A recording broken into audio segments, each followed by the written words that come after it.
Quelle que soit leur activité, elles contribuent au développement. Elles, ce sont les femmes, surtout celles dans le milieu rural.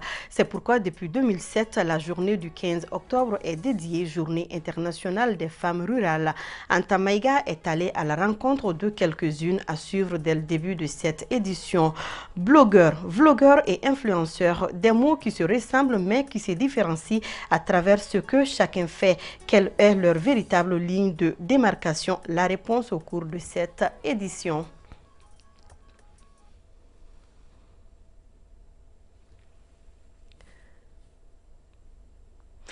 Partout où l'homme a dégradé la femme, il s'est dégradé lui-même. C'est ce que nous dit Charlie Fourier. Mesdames et messieurs, bonsoir à tous. Elles sont au début, au centre et à la fin de tout. Cela qu'elles soient au bureau, au marché, au champ, que sais-je. Il s'agit bien entendu des femmes. Eh bien, la journée du 15 octobre est dédiée à celles qui vivent en milieu rural. Ces dernières jouent un rôle multiforme dans leur communauté, ce qui justifie l'institution du 15 octobre pour mettre en lumière ce rôle combien important et surtout la situation de ces femmes. Anta Maïga est allée à la rencontre de quelques braves dames suivant. Elles évoluent dans différents domaines d'activité, tels l'agriculture, le maraîchage, l'entrepreneuriat, entre autres. Il s'agit des femmes rurales, les premières à se lever pour se coucher tard la nuit. Leur contribution à la production alimentaire, à la préservation de la culture locale et à la cohésion sociale s'avère inestimable. Parce que tant que tu fais les activités du milieu rural, c'est en ce moment on dit femme rurale. Mais le rural là n'est pas parce que tu es dans le milieu rural. Surtout, il y a l'élevage, l'agriculture, le maraîchage, transformation de nos produits, de notre propre produit, etc. La pisciculture. Donc, toutes femmes qui font ça sont dans le milieu. C'est dans le but de reconnaître les mérites de la cible qu'a été instituée le 15 octobre. Cette journée internationale à elle dédiée se veut donc une occasion de lever le voile sur les actions de grande envergure qui servent d'appui aux conjoints, mais aussi à l'éducation des progénitures. C'est le lieu de faire des échanges entre d'autres femmes rurales. C'est le lieu de se connaître aussi. C'est le lieu aussi de se partager les initiatives. Donc cette journée, c'est fait pour que les femmes rurales puissent se prononcer sur les activités qu'elles mènent et aussi sur les difficultés qu'elles rencontrent aussi. Et sur les problèmes aussi que nous rencontrons et nous exposons ces problèmes-là à nos responsables. Parlons des difficultés. Il en existe pour les femmes rurales. Ces quelques-unes que nous avons rencontrées dans la périphérie de Bamako déplorent la récurrence des problèmes fonciers auxquels elles sont confrontées. Nous sommes confrontés à des difficultés pour la culture. Nous n'avons pas d'espace. Ces terres ne nous appartiennent pas et on peut nous les prendre à tout moment.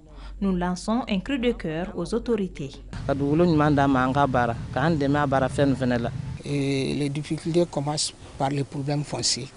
Les problèmes là aussi c'est général, c'est dans toutes les régions.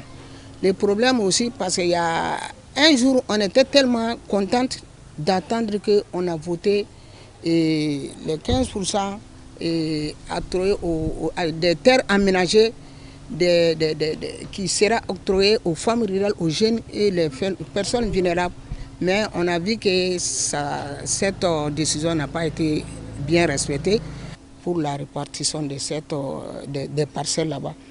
La journée de la femme rurale est une occasion de sensibiliser sur la prévalence de ces problématiques en vue de faire des propositions susceptibles de les surmonter.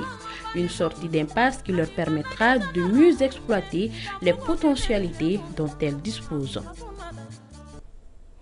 Et une femme de valeur, c'est d'abord quelqu'un qui a des principes et qui les respecte. Parlons à présent de cette journée de don de sang en faveur des malades en général et des drépanocytaires en particulier. L'initiative est d'un consortium d'associations humanitaires qui entend contribuer à la diminution du taux de mortalité dû à l'insuffisance du sang. Les détails avec Awa Kamara. Plus de 200 poches de sang collectées. C'est le bilan de cette journée de don de sang couplée au dépistage gratuit de la drépanocytose. Organisée par le consortium des associations humanitaires, cette journée vise à venir en aide aux personnes malades et plus précisément les drépanocytaires. Le sang, on ne peut pas l'acheter. Le sang, on ne peut pas le fabriquer, on le donne. Et le don de sang permet à beaucoup de malades de survivre. Donc c'est un don de vie, c'est un don de soi. Le vrai problème des drépanocytaires, c'est l'anémie. L'anémie est soignée par le sang. Donc le but, c'est de pouvoir collecter plus de poches de sang pour faciliter aux drépanocytaires d'avoir accès au sang lorsqu'ils auront besoin. Sortis nombreux pour la cause, les membres et sympathisants des 14 associations qui constituent le consortium perçoivent le don de sang comme l'un des actes les plus nobles qui soient. C'est très important dans l'humanité. Et comme Dieu l'a dit dans le Coran, dans la sourate Al-Maïda, la sourate 4, la table est servie. Celui qui fait don de la vie, c'est comme s'il faisait don de la vie à tous les hommes. Donc pour sauver une vie, il faut forcément donner ton sang à ton prochain. Je pense que c'est très important, le don de sang, déjà parce que ça ne nous coûte rien de le faire. Déjà, ça peut sauver beaucoup de vies, ça peut contribuer à la lutte contre beaucoup de maladies. La drépanocytose est une maladie du sang.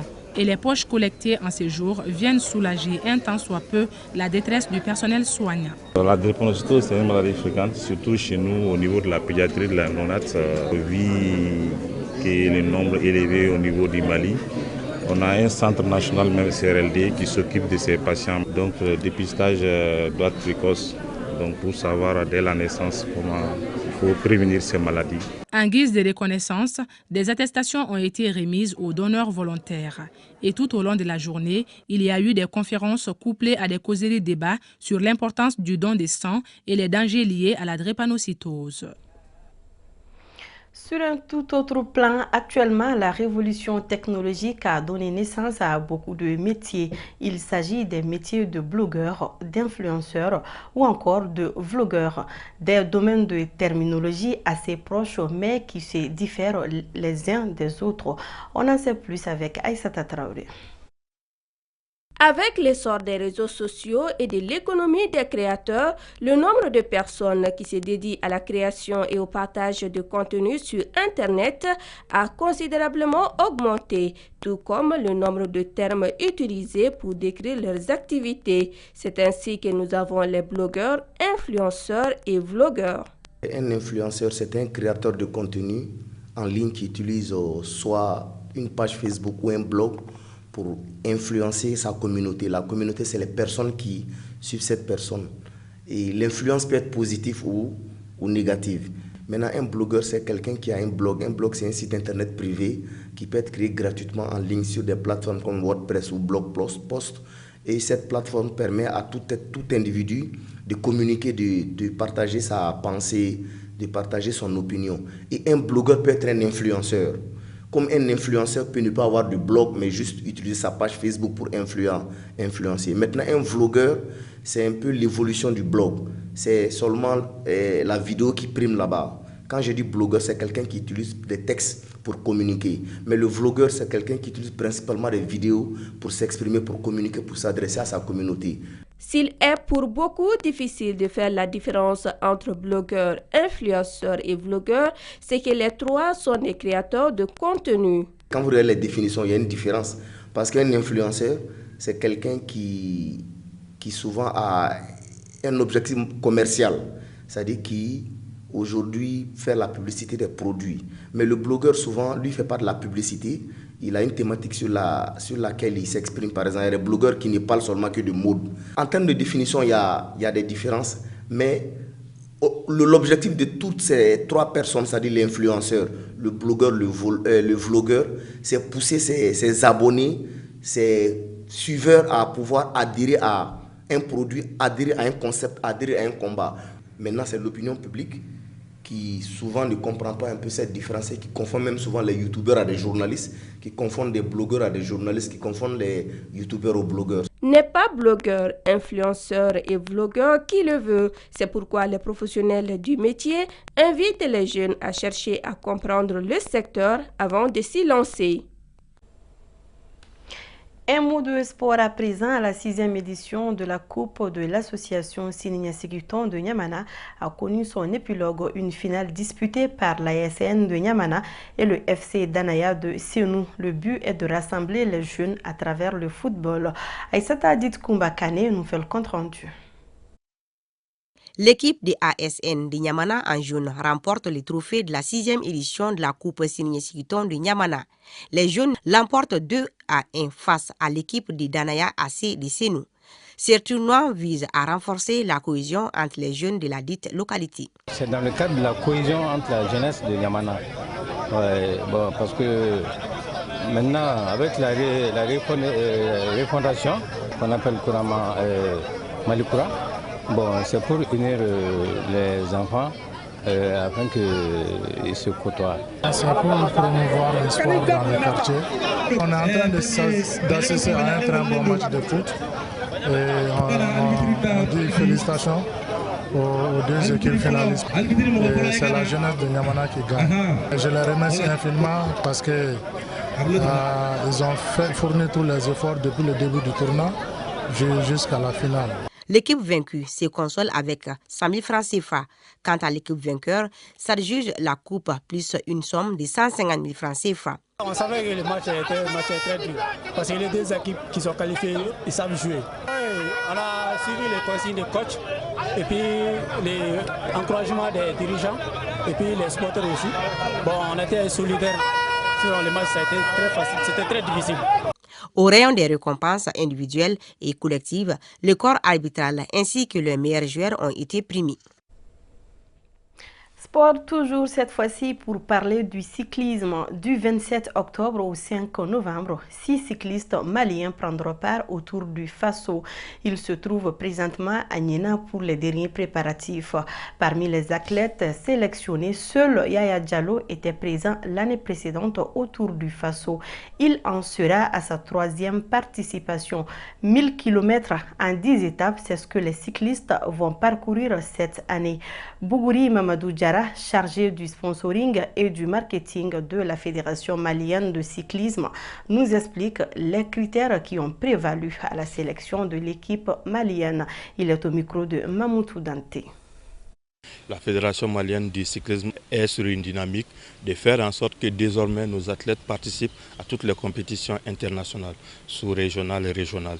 Selon cette dynamique, l'entraîneur national a fait encore le choix sur 6 athlètes qui vont aller défendre le drapeau malien au Burkina Faso, qui est un pays frère. Aujourd'hui, qui se trouve être lié avec le Mali sur beaucoup de plans. Donc sur le plan cyclisme également, nous pensons que nous faisons également une famille. Et le drapeau malien va encore briller au Burkina Faso. Et c'est ça notre objectif, et de faire en sorte qu'à ce niveau, nous ayons un classement très honorable. Sinon, pourquoi pas le maillot jaune pour le Mali. Nous allons à la conquête du maillot jaune. Après le tour de la Côte d'Ivoire, ils n'ont pas arrêté les entraînements. Et déjà, je vous informe que déjà le 15, les coureurs seront à l'internat, à Niena. Donc ils sont convoqués là-bas. Et du 15 jusqu'au 24, je pense qu'encore ils seront concentrés sur le Tour du Faso qui va débuter le 27. Et donc d'ici là, nous pensons qu'ils auront l'énergie nécessaire de porter haut le drapeau malien au Faso. C'est de dire aux amis des cyclistes, c'est de dire aux partenaires du cyclisme malien que nous devrions tous nous mobiliser derrière ces athlètes aujourd'hui qui ont prouvé de quoi ils sont capables. Aujourd'hui, le Mali peut compétir. Nous avons eu la chance de participer à la Coupe du Monde. Et je pense que nous avons eu la chance de participer à beaucoup d'autres hauts niveaux, surtout en Côte d'Ivoire, où il y a 2 cyclistes qui iront en formation, notamment Fidel et Tchemoko, dans 2 semaines encore. Je pense que nos athlètes sont là-dessus. Et nous espérons fort. Nous pensons que déjà d'ici la fin du mandat du bureau actuel, le cyclisme malien va rayonner très haut. Selon Alexandre Dumas, les femmes, c'est le plus beau spectacle qu'il soit donné à l'homme de contempler. Et c'est la fin de cette édition. Passez d'excellents moments de télévision en compagnie de la télé 2 fois plus proche. Bonsoir.